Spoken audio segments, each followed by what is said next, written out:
ഇന്ന് തക്കാളി വെണ്ടയ്ക്കായോടെ ഒരു ഒഴിച്ചുകറി ഉണ്ടാക്കാം. അതിനുവേണ്ടി കുറച്ച് വെളിച്ചെണ്ണ ഒഴിക്കാം.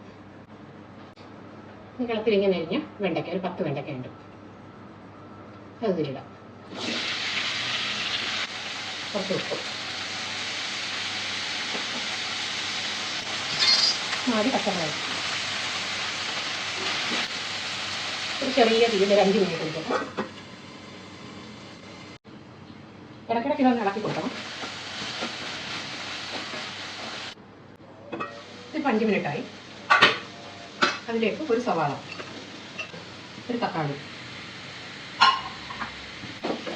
5 മിനിറ്റ് ഒന്ന് ചെറിയ തീയിൽ വെച്ചതോടൊന്ന് വേവിക്കാം.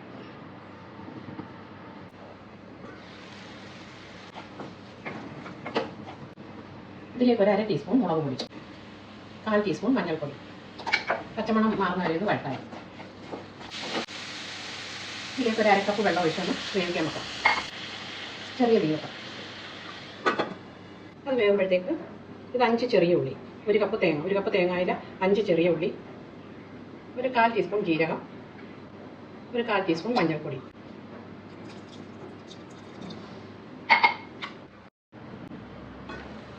പറ്റിയിട്ടുണ്ട്. ഇതിലേക്ക് ഇനി അരച്ച ഈ അരപ്പി ചേർക്കാം. കുറച്ച് വെള്ളം കൂടെ കഴുകി ഒഴിക്കാം. തിളക്കണ്ടാവുന്ന ചൂടായാൽ മതി.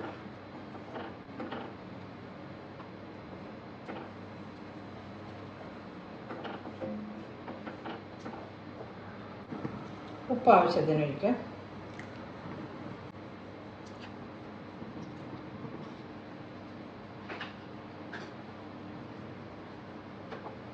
ഓഫാക്കിയിട്ട് ഇനി കടുക് വറുത്ത് ചേർക്കാം. ഇനി കടുക് വറുക്കാം. കുറച്ച് വെളിച്ചെണ്ണ ഒഴിക്കാം. കടുക്, കറിവേപ്പില, ഉണക്കമുളക്, ചെറിയ ഉള്ളി അരിഞ്ഞത്,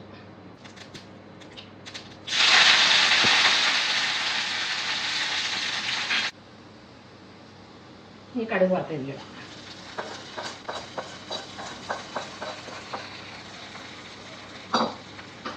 അടച്ചു വെച്ച് 5 മിനിറ്റ് കഴിയുമ്പോൾ